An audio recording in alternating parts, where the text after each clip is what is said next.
നമസ്കാരം. നമ്മുടെ നാട് അഭിമുഖീകരിക്കുന്ന ഒരുപാട് പ്രശ്നങ്ങളുണ്ട്. ഇന്ത്യ ഇന്ന് നേരിടുന്ന വലിയ വലിയ വെല്ലുവിളികളുണ്ട്. പക്ഷേ ആ വെല്ലുവിളികളെയൊക്കെ അതിജീവിച്ചുകൊണ്ട് ഇന്ത്യ രാജ്യം കുതിക്കുകയാണ്. വികസനത്തിൻ്റെ പാത തുറന്നിട്ടിരിക്കുകയാണ്. അങ്ങനെ രാജ്യം പുതിയൊരു പന്ഥാവിലേക്ക് കടന്നുപോയിക്കൊണ്ടിരിക്കുകയാണ്. പക്ഷേ ചിലത് ചില ഓർമ്മപ്പെടുത്തലുകളായി നമ്മുടെ മുൻപിലുണ്ട്. രാജ്യം വിട്ട നിരവധി കുറ്റവാളികൾ അടക്കമുള്ളവരെക്കുറിച്ച് നമ്മൾ ചിന്തിക്കേണ്ടതുണ്ട്. ഒപ്പം ഈ രാജ്യം വിട്ട നിരവധി കുറ്റവാളികളെ ഇന്ത്യയിലെത്തിക്കുവാനുള്ള ശ്രമങ്ങൾ വളരെ ഊർജിതമാക്കിയിട്ടുണ്ട് ഇന്ത്യ. 2008 മുംബൈ ഭീകരാക്രമണ കേസിൽ വിചാരണ നേരിടുന്ന തഹാവൂർ റാണയെ ഇന്ത്യക്ക് കൈമാറണമെന്ന് ആവശ്യപ്പെട്ടുകൊണ്ട് US സുപ്രീം കോടതി അനുമതി നൽകിയതിന് പിന്നാലെയാണ് ഈ ശ്രമങ്ങളൊക്കെ ശക്തമാക്കിക്കൊണ്ട് ഇന്ത്യ മുന്നോട്ട് പോകുന്നത് എന്നുള്ളതാണ്.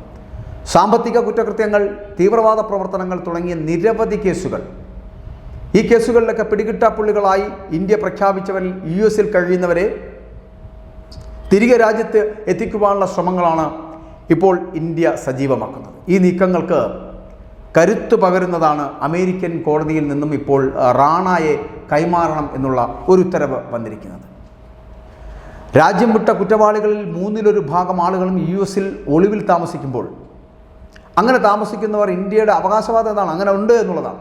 തഹാവൂർ ഹുസൈൻ റാണ, അർഷദ് ധല്ല, അൻമോൽ ബിഷ്ണോയ്, വിജയ് മല്യ, നീരവ് മോദി എന്നിവർക്ക് വേണ്ടിയായിരുന്നു ഇന്ത്യ കടുത്ത നിയമ പോരാട്ടങ്ങൾ നടത്തിക്കൊണ്ടിരിക്കുന്നത് എന്നുള്ളതാണ്. നമുക്കറിയാം ആരാണ് ഈ തഹാവൂർ ഹുസൈൻ റാണ എന്ന് പറയപ്പെടുന്നത്. തഹാവൂർ ഹുസൈൻ റാണയെ കൈമാറണമെന്നിട്ടുള്ള അമേരിക്കൻ സുപ്രീം കോടതിയുടെ വിധി, ആ വിധിയിലൂടെ ഇന്ത്യ നേടിയെടുക്കുന്ന വർഷങ്ങളായി ഉന്നയിക്കുന്ന ഒരു ആവശ്യമാണ്. അതാണ് യാഥാർത്ഥ്യമാകുന്നതെന്നുള്ള.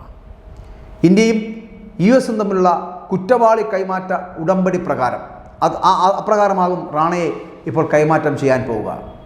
2008 നവംബർ 26 160-ലേറെ പേരുടെ മരണത്തിനിടയാക്കിയ മുംബൈ ഭീകരാക്രമണം നടക്കുന്നത്.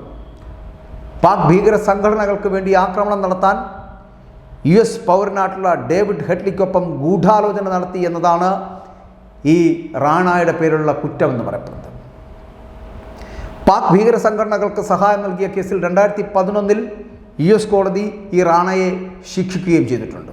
ഇനി മറ്റൊന്ന് അർഷദ്ദീപ് സിംഗ് ഗിൽ, അർഷദ് ബല്ല. ഈ നിരോധിത സംഘടനയായിട്ടുള്ള ഖാലിസ്ഥാൻ ടൈഗർ ഫോഴ്സിൻ്റെ യഥാർത്ഥ തലവനായിട്ടുള്ള ഖാലിസ്ഥാൻ ഭീകരനായിട്ടുള്ള അർഷദ്ദീപ് സിംഗ് ഗിൽ എന്ന അർഷ് ഭല്ല, അദ്ദേഹം കാനഡയിലാണ് കഴിയുന്നത്. 2004 ജനുവരിയിൽ ഇന്ത്യ ഇയാളെ ഭീകരനായി പ്രഖ്യാപിച്ചു. കഴിഞ്ഞ വർഷം ഒക്ടോബറിൽ കനേഡിയൻ പോലീസ് ഈ ഭല്ലയെ അറസ്റ്റ് ചെയ്യുന്നു. അന്ന് മുതൽ രാജ്യത്തെത്തിക്കാൻ ഇന്ത്യ വല്ലാതെ ശ്രമിക്കുന്നുവെങ്കിലും പരാജയപ്പെട്ടുകൊണ്ടേയിരുന്നു. ഡിസംബറിൽ ജാമ്യം നേടി ഇയാൾ പുറത്തിറങ്ങുകയായിരുന്നു. ഈ അൻമോൽ ബിഷ്ണോയ് എന്ന് പറയപ്പെടുന്ന മറ്റൊരു തീവ്രവാദി, ഗുജറാത്തിലെ ജയിലിൽ കഴിയുന്ന ഈ ലോറൻസ് ബിഷ്ണോയുടെ ഇളയ സഹോദരനാണ് ഈ അൻമോൽ ബിഷ്ണോയ് എന്ന് പറയപ്പെടുന്നത്. പഞ്ചാബി ഗായകനായിട്ടുള്ള സിദ്ധു മുസ്വാലയുടെയും NCPയുടെ നേതാവായിട്ടുള്ള ബാബ സിദ്ദിഖിയുടെയും കൊലപാതകങ്ങൾ ഉൾപ്പെടെ നിരവധി കേസുകളിൽ ഈ പറയുന്ന ആൾ പ്രതിയാണ്. മതിയായ രേഖകളില്ലാതെ രാജ്യത്ത് പ്രവേശിച്ചതിന് കഴിഞ്ഞ നവംബറിൽ അൻമോൾ US അറസ്റ്റിലായിരുന്നു.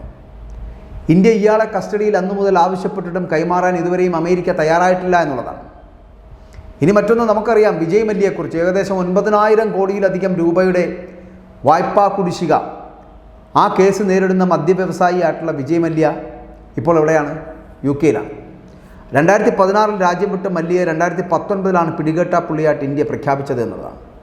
180 കോടി രൂപയുടെ വായ്പാ കുടിശ്ശിക കേസിൽ CBI കോടതി കഴിഞ്ഞ വർഷം അദ്ദേഹത്തിനെതിരെയായിട്ട് പുതിയ ഒരു ജാമ്യമില്ലാ വാറണ്ട് കൂടി പുറപ്പെടുവിച്ചു. ഇനിയുമുണ്ട് ആൾക്കാർ. നീരവ് മോദിയെ നമുക്ക് മറക്കാൻ കഴിയുമോ? ഇല്ല. വജ്രവ്യാപാരി നീരവ് മോദിയും അമ്മാവൻ മെഹുൽ ചോക്സിയും കൂടെ ചേർന്നിട്ട് ഏകദേശം 14,000 കോടി രൂപയുടെ PNB വായ്പാ തട്ടിപ്പ് കേസിൽ പ്രധാന പ്രതികളാണവർ. 2018 രാജ്യം വിട്ട നീരവ് മോദി അതേ വർഷം തന്നെ ലണ്ടനിൽ വെച്ച് അറസ്റ്റിലാകുന്നു. ഇപ്പോൾ UK ജയിലിൽ കഴിയുകയാണ് നീരവ് മോദി. മെഹുൽ ചോക്സി ഇപ്പോൾ ആൻറ്റുഗയിലാണ്. ഇങ്ങനെ ഈ 5 പേരുകൾ കൊണ്ട് അവസാനിക്കുന്നതൊന്നുമല്ല വിദേശത്തേക്ക് കടന്ന ഇന്ത്യ പിടികിട്ടാപ്പുള്ളികളായിട്ട് പ്രഖ്യാപിച്ച കുറ്റവാളികളുടെ എണ്ണമെന്ന് പറയപ്പെടുന്നത്. UK ആയുധ ഇടപാട് കൺസൾട്ടൻ്റായിട്ടുള്ള സഞ്ജയ് ഭണ്ഡാരിയെ മറക്കാൻ പറ്റുമോ? ദുബായിൽ അറസ്റ്റിലായിട്ടുള്ള മഹാദേവ് വാതുവെപ്പ് ആപ്പിൻ്റെ പ്രൊമോട്ടറായിട്ടുള്ള സൗരഭ് ചന്ദ്രാകർ, ഇങ്ങനെ ഉൾപ്പെടെ നിരവധി പേരുണ്ട്. ഇവർക്ക് വേണ്ടിയുള്ള നിയമപോരാട്ടം ഇന്ത്യ തുടർന്നുകൊണ്ടേയിരിക്കുകയാണ്. പക്ഷേ ഈ നിയമപോരാട്ടങ്ങൾ തുടരുമ്പോഴും ഇന്ത്യക്ക് കനത്ത തിരിച്ചടികൾ പലപ്പോഴും നേരിടേണ്ടി വരുന്നു. രാജ്യം വിട്ട നിരവധി കുറ്റവാളികളെ തിരിച്ചു കൊണ്ടുവന്ന് കഠിനമായിട്ടുള്ള ശിക്ഷ ഏർപ്പെടുത്തുക എന്നുള്ളത് ഇന്ത്യ ഭരിക്കുന്ന സർക്കാരിൻ്റെ ഇപ്പോഴത്തെ ലക്ഷ്യം തന്നെയാണെന്ന് പറയാതിരിക്കാൻ കഴിയില്ല. രാജ്യത്തെ ഒറ്റുകൊടുക്കുന്ന, രാജ്യത്തെ തീവ്രവാദ മേഖലകളിലേക്ക് കൊണ്ടുപോകുന്ന, രാജ്യത്തെ തകർക്കാൻ ശ്രമിക്കുന്ന ഇത്തരത്തിലുള്ള രാജ്യദ്രോഹികൾക്കെതിരെ കടുത്ത കുറ്റം ചുമത്തി കഠിനമായിട്ടുള്ള ശിക്ഷാ നടപടികൾ സ്വീകരിക്കുന്നതിന് വേണ്ടി ഇന്ത്യ ശ്രമിക്കുമ്പോൾ ലോകരാജ്യങ്ങൾ അതിനോടൊപ്പം നിൽക്കേണ്ടതല്ലേ?